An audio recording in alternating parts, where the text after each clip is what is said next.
Hi, Kevin. How are you doing? Yeah, very good, Christoph, very good. Pleasure to meet you in person. You too. Yeah. We're in London, so at a conference, digital and social media. You've been the chairperson for 2 days now. Indeed, yes. Okay. Yes. And you also delivered a presentation this morning. So you work at Standard Life. Could you please talk us through the story, social media, Standard Life? Absolutely, yeah, no problem at all.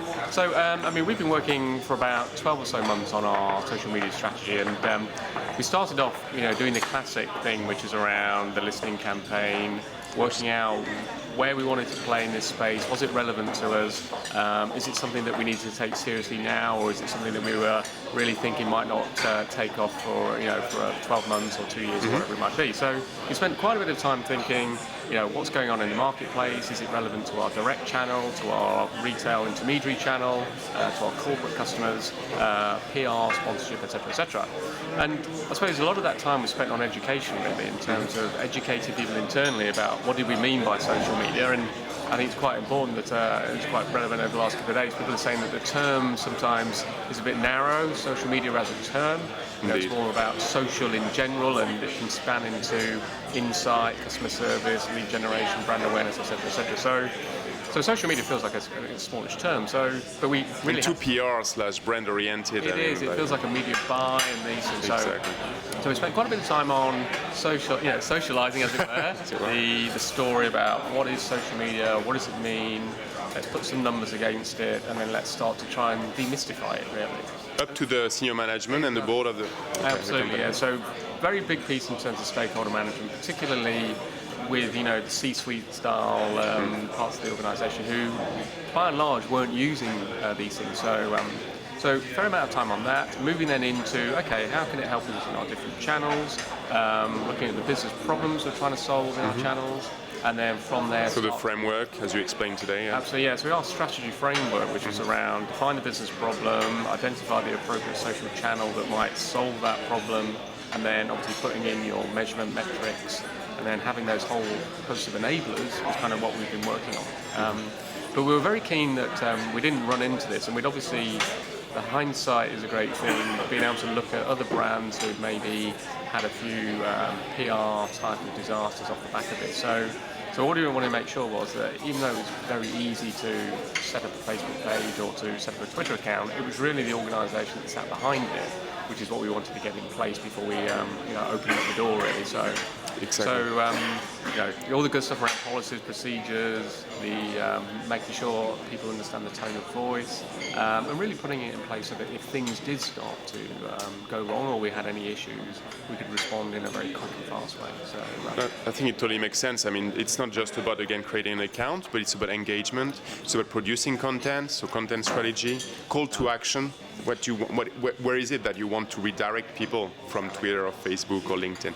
So it's important to have those kind of strategies in place. Yeah.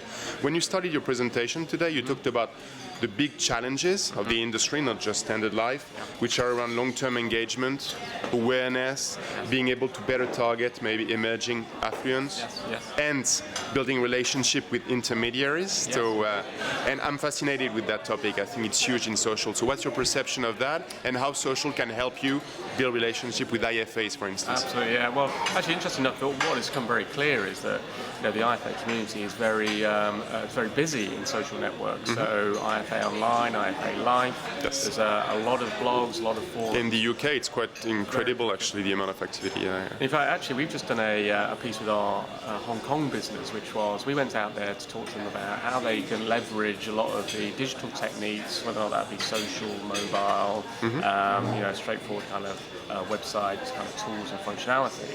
And one of the things that came out very clear was we've got some great examples in the UK of where small advisor firms are getting their voice out to a large swathe of possible clients and consumers.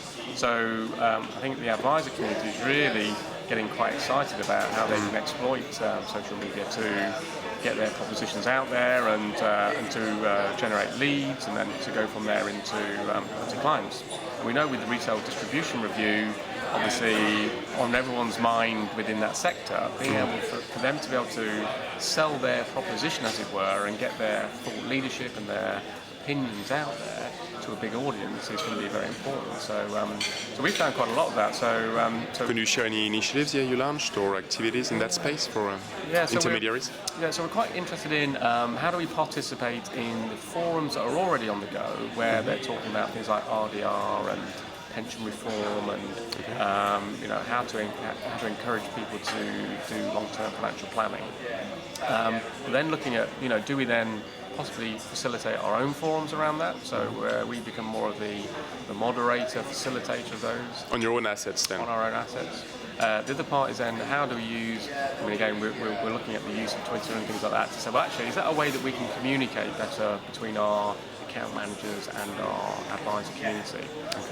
So we've got a number of these things which are in the development phases at the moment in terms of saying, what problem we're trying to solve, are they the right channels to use, and then building off what we've already done, because we've launched Facebook pages, YouTube sites, we do quite a lot with LinkedIn, so how do we exploit what we've already done and then start to expand out?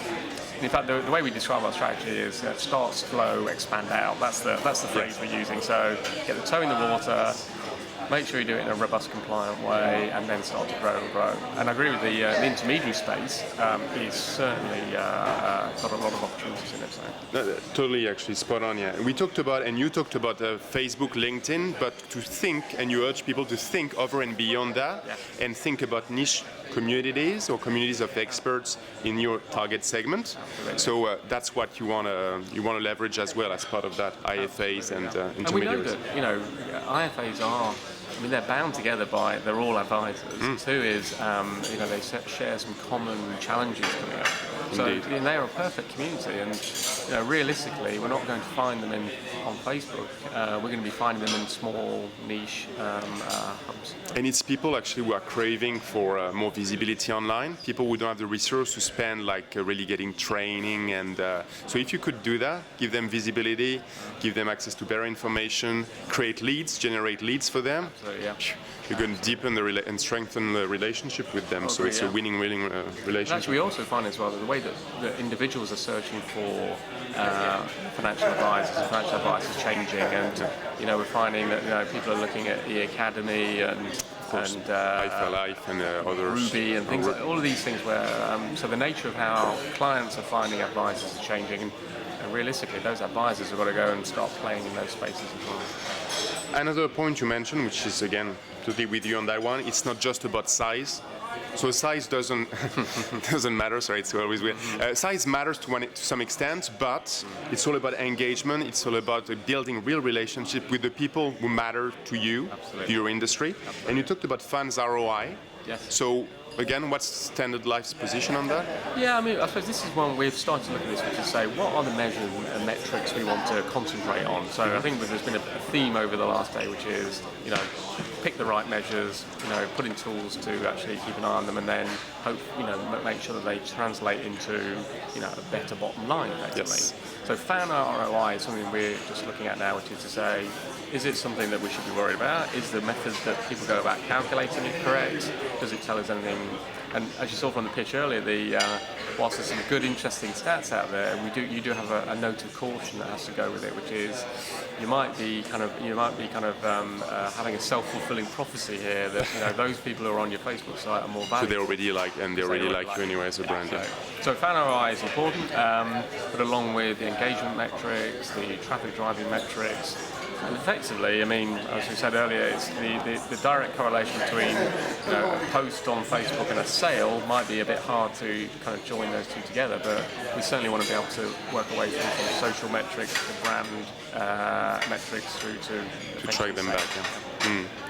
Maybe the last, we could talk for hours, and it's a passionate and fascinating topic. Thanks for your input. Would you try to emulate what Gatorade in an ideal world has done with their control center, mission center, and do the same in an industry like insurance or investment? Wouldn't that be fantastic? So, they really have embraced it, and the good news is that mission control facility they've got is in the heart of their company. It's in the middle of their marketing department. It's very visible. It's open. Visible, and they really spent time and effort in terms of how they push that. So it'd be fabulous that social was such a big part of our ongoing day-to-day activity that we can get that thing going. Thanks, Kevin. So you Good. pledged for budget, so hopefully the CEO is looking and watching the video, and you'll get your budget very soon. Yeah. Thank you Thanks a very lot much. for your time, Kevin. Thank you very much. Take care.